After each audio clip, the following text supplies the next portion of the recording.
Hey guys, স্বাগতম my YouTube channel. তো তোমরা নিশ্চয়ই থাম্বনেল দেখে বুঝতেই পেরেছো আজকের ভিডিওটির টপিক কি নিয়ে। তো যারা কানে হেডফোন গোজেনি, কানে হেডফোনটা গুঁজে নাও, আর বাচ্চারা আর গুরুজনরা ভিডিওটি দেখবে না, ভিডিওটি দেখে স্কিপ করে যাও। তো চলো দেরি না করে ভিডিওটি শুরু করা যাক।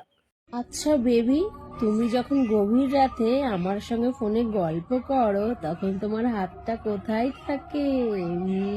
দেখো বৌদি, তোমার সঙ্গে রাত্রেবেলায় ফোনে কথা বলার সময় অবশ্যই হাতটা আমার ফোনেই থাকে। আর লোকে তো আর ফোনটাকে পা দিয়ে ধরে কথা বলে না, লোকে ফোনটা হাত দিয়ে ধরেই কথা বলে। তো অবভিয়াসলি ফোনটা আমার হাতেই থাকবে, আর হাতটা আমার ফোনে থাকবে। হাতটা তো আমার বানাতে থাকবে না, তাই না?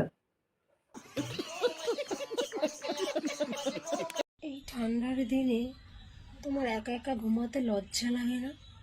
না দেখো বৌদি, সেই কথা বলতে গেলে রাত্রিবেলায় ঘুমোতে একা একা লজ্জা ঠিক করে না, কিন্তু মনের মধ্যে একটা অশান্তি কাজ করে। কারণ চোখের সামনে যা দেখছি আজকালকার দিনে, নিব্বা-নিব্বিরা আমার থেকে বয়সে ছোট হওয়ার পরেও যা বিয়ে করে লেপের মধ্যে ঢুকে গুলুগুলু করছে, তারপর আবার তোমার এই ইনস্টাগ্রামের ভিডিও, মানে মনটা আর নিজের কাছে ধরে রাখতে পারছি না। যেন আত্মারাম খাঁচা ছাড়া হয়ে যাচ্ছে, এরকম একটা ব্যাপার।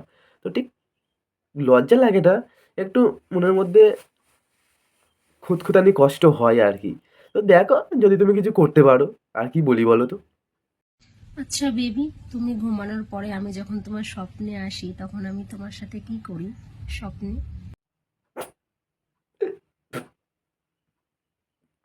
আমি আর নিজের মুখে নিজে কি বলি বলো তো বৌদি? আর তুমিও না এত দুষ্টু, এইসব কথা আবার জিজ্ঞাসা করার কি আছে? আমার শরম লাগে। কি বলি বলো তো? ওই সেটাই, যেটা একটা নতুন ছেলে আর মেয়ে বিয়ে করার পর করে আর কি। ওটাই আমার সামনে দেখি, যে আমি আর তুমি ওটাই করছি। আর কি বলি, লজ্জা লাগছে। ধনকে দেখলু তুই ননিস না, মনকে চিনলু না, সোনাকে চিনলু। আরে আরে বৌদি, আস্তে বৌদি, আস্তে আস্তে। তুমি এই বড় বড় ডাব নিয়ে কলতলাতে লাফালাফি করছো, টাল সামলাতে না পেরে যদি পড়ে যাও, ডাব দুটো ফেটে ছেদরে যাবে, আর তোমার হাত পা কোমর ভেঙে যাবে। কলতলাতে নয়, কলতলাতে নয়, শুকনো উঠোনে নাচো, শুকনো উঠোনে নাচো। এক্ষুনি ডাব দুটো ফেটে যাবে পড়ে গেলে।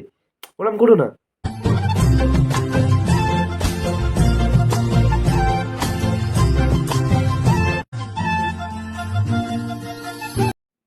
আরে আরে বৌদি, ওটা গাজর। বৌদি গাজর তো এমন করে খাচ্ছে, দেখো যেন কেউ বৌদির হাতে ঢিল্লো ধরিয়ে দিয়েছে। এই বাড়ি থেকে বেরোলে সবাই রেন্ডি রেন্ডি ভাবে। দেখো বৌদি, কোথায় যেন আমি একটা শুনেছিলাম যে মানুষের পরিচয় তার কর্মের দ্বারাই হয়। তো তোমার সোশ্যাল মিডিয়ার যা কন্টেন্ট, সেইগুলো দেখার পরে তোমার পাড়ার লোক তো ওইটা ভাববেই, ওইটা ওইটা। রেন্ডি রেন্ডি ভাবে। আহা, দেখো আমাকে আর কিছু বলতেই হলো না, তুমি নিজেই বলে দিলে। আহা। হে গাইস, আজকের ভিডিওটি এইটুকুনি। ভিডিওটি যদি ভালো লাগে প্লিজ লাইক শেয়ার কমেন্ট করতে ভুলবেন না, আর অবশ্যই অবশ্যই চ্যানেলটি সাবস্ক্রাইব করে দেবে। খুব তাড়াতাড়ি আসছি নতুন ভিডিও নিয়ে। চলো টাটা, বাই বাই।